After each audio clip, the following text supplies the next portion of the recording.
Hello lads, and welcome back to the channel for some more Forza Motorsport action. Now, what you're seeing here is kind of going to set the scene for most of my days racing. We have a Honda parked on top of an Audi, and then at the back, at the end of the pit lane, just by what looks like a police car, we have what I'm assuming is a police officer who is looking for his car keys, maybe? So he's probably not going to be able to race unless he finds them pretty soon. Now, please don't hate me for this, but I kind of lost my rag a bit in this race.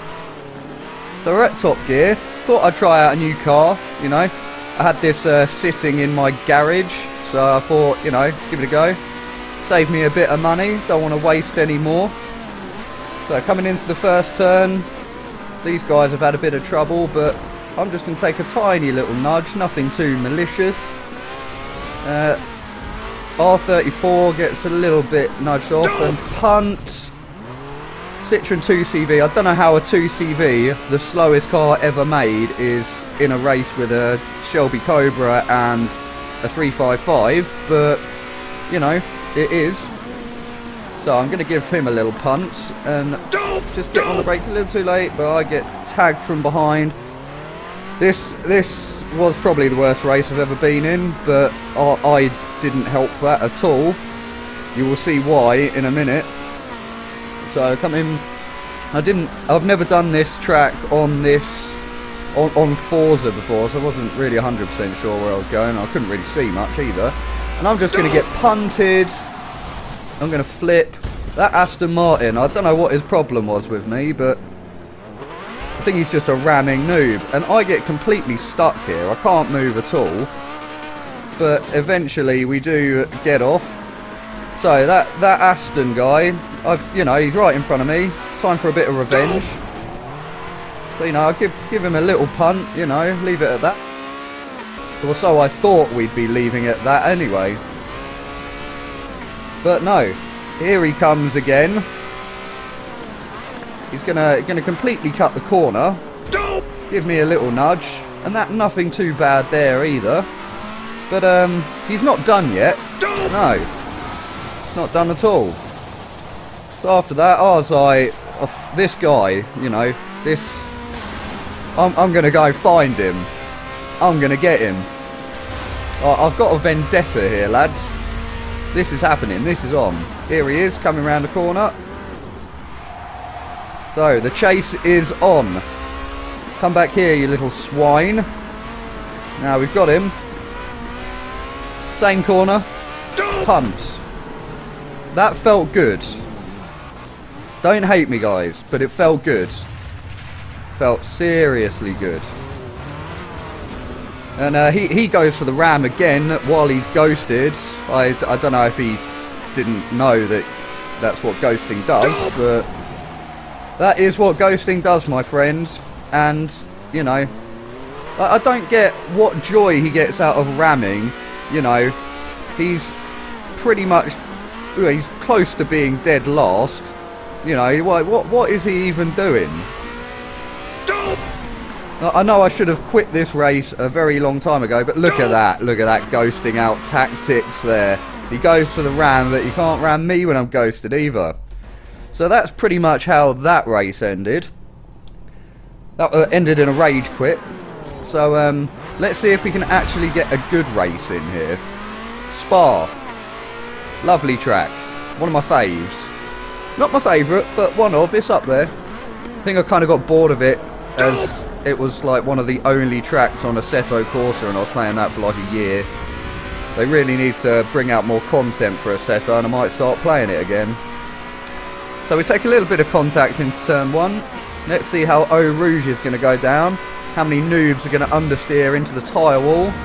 1, 2, 3. So that is me up into 5th. Got a little bit wide on the exit. Had a little bit of a weird kick of oversteer there. So coming down the Kemmel straight, I think that's what it's called. Always start braking. on where this curb starts on the left. I find that works in just about every car you can drive. So we've closed up a bit onto the back of this, don't know what that car is. Is it a Lexus? No idea. I don't think there is any Lexuses in this game, is there? Oh, sorry, Lexi. So, yeah, he's going to run a little bit wide. He's going to get on the power a little bit too early.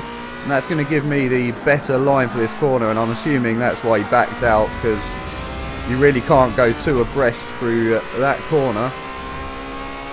So, can we catch up with P1 and 2? It's going to be a bit of a battle. This was only the second race I did in this car, and I wasn't quite used to it yet. And, well, you can't really call the last race a race, can you? Because there was literally no racing done whatsoever. So coming through the S's, taking it quite nicely. This car really was very nice to handle. Can't remember who the tune was by. Probably Race Boy. I don't actually think it was though, but it probably was. Just turn in a little too early, but it's alright because we are still gaining on the guy behind, but we're not really gaining on the guys in front much.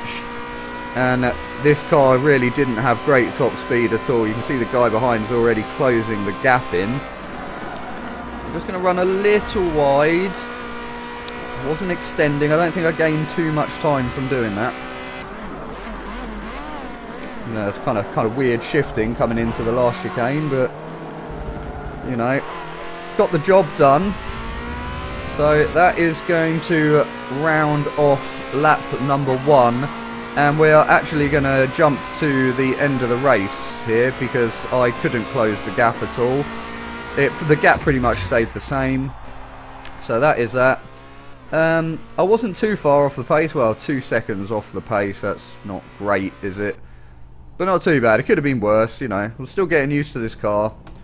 So, moving on swiftly to Sebring. Short version. I'm going to try and let everyone go past here because I'm up for a little overtaking challenge, and well, I tried to let everyone go past, but they're too busy. You know, God knows what that was. Have absolutely no idea what they're doing. Now I just get run wide by this S15. I try to avoid the contact as best I can. And I'm looking up around the outside, but like I said a minute ago, this car's straight line speed really isn't much to shout about.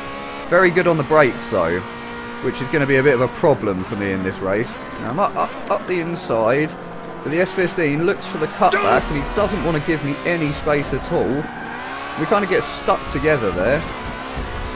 I didn't know my car was an adhesive, but now we're going to look for the move up the inside again, and the S15 again just wants to shut me off like that. That was a legitimate move, I think, and he shouldn't have made contact at all. So I'm going to try it again. I'm there again, and he just turns into me again. Another legitimate move. You know, I had my car there. You know, you can't ram me. Well, apparently you can. So eventually I get past him. Thank God. I wasn't up for being stuck behind him doing that for 5 laps. So that is going to round off lap number 1. I can get on the brakes so late in this car, you know. I really do like it. Oh, we are in A class as well. I actually think A class is probably one of my favourites, you know. You can get some quite close racing, like compared to P class, you know. P class, everyone's just all over the shop, you know. You can have a battle in P class for a couple of seconds if you're lucky. Maybe an eighth of a lap. So we're gonna, was that another 355? I think it was. And we've made a move around him as he's gone a little bit wide, and I'm gonna go for an absolute lunge. Now, I get rammed again. I still had 2 wheels on the track. He's just gonna turn into me, and well, I'm stuck behind this S15 that also likes to turn into me again. It's not too difficult to like not turn in on people. Like, it can be a bit of a nightmare, and you get in a bit of a panic that you're going to lose the position. But you know, it's better than having an accident and potentially putting you to the very back of the grid. So I don't know. That's just my opinion. So I'm getting on the brakes super late here. I'm going to close right up on this guy who's going very slow. Gave him a little nudge, but it didn't really send him. Sorry, I got a little cough. Got a little spring bug. So I'm going to... this was bad of me. This was very bad of me. I didn't mean to do it, guys. I'm sorry. I know I was a ramming noob in the first video, but I was really trying my best to be a good boy in this one. So, that's kind of unfairly slipped me up into 5th. Never mind, you know. I think I'm allowed to have one ram if I've been rammed off the track a good, what, 4 times in this race. You know, ramming points. No, I really shouldn't have done that. Don't hate me. I do try my best to be clean. It's just so hard, you know, when everyone else just drives like absolute cack half the time. So, jumping forward to the start of the last lap. This guy is going to get... Well, he's going to go for a drift session here. He's not going to get any points for it in this race, though, because this is a race. We're going to go side by side, and he's going to have to back out. Well, he didn't really have to. We could have carried on going side by side there. I'm not sure why he backed out. I think he just wanted to drift and be left alone, to be honest. Not 100% sure on that one. So that's made us the move, and skipping to the end of the race, that is a P4. So not the best day of racing, admittedly. Almost, oh no, it's 2 seconds off the pace again. So this car isn't the best in a straight line, but you know, if you start the race and you're at the front of the race, you probably could get a win in, you know, just by defending. But it's very hard when you've got good brakes and you're at the back trying to fight your way through. But that's going to be the end of the video, guys. Thank you very much for watching. Please subscribe if you enjoyed it, and I will see you in the next one. Goodbye for now.